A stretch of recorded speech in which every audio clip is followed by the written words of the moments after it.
Caernarfon Castle, a home for the 13th century, still standing.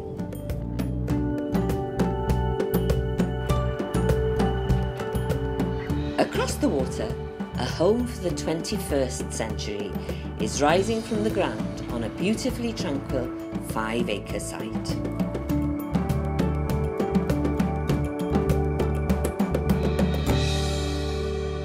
Bryn Seiont Newydd is going to be very much around dementia care, but also taking into account those people with special mental health needs, because sadly dementia does not come on its own.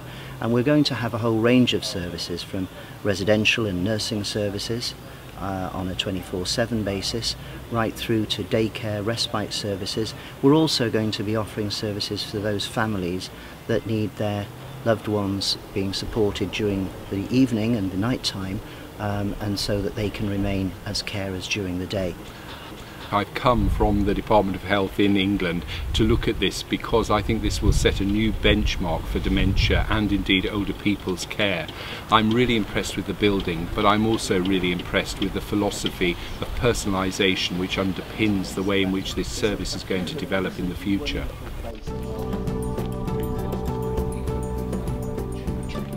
This is a bilingual centre, which is hugely important for people with dementia as they revert back to their first language, and I think very much this whole question of enrichment. And that enrichment programme, already well established in Pendine Park, will in a few months bring a unique quality of life for the 71 or so new residents of Bryn Seiont. These breeze block walls today will soon ring with music and laughter.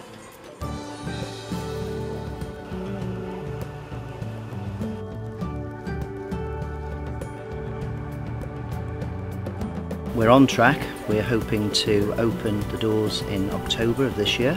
We're working very hard to that date, and we're hoping that initially the first phase of 35 rooms will be available, and we intend to open phase 2 in January of 2016. In our phase 2, very exciting development, we're going to offer companion care, and we're hoping that we're actually going to not just have people that can remain together as couples, but actually that we'll be able to reunite some couples who will have already been separated because of their health and social care needs. Dementia is our biggest challenge, and I think what we have to do is we have to redefine how we support people with dementia. We have to make sure that their services are all very personalised and that we maintain their autonomy, their control, their dignity at all times. But we do that in a safe and caring environment, and I think this new facility will deliver all that. You know, we've heard a lot of talk about good care, but not great care being given in Wales. We want Bryn Seiont Newydd to be great care, and that's going to be based on our enrichment programme, our training programme, and our philosophy of keeping people to be as independent as possible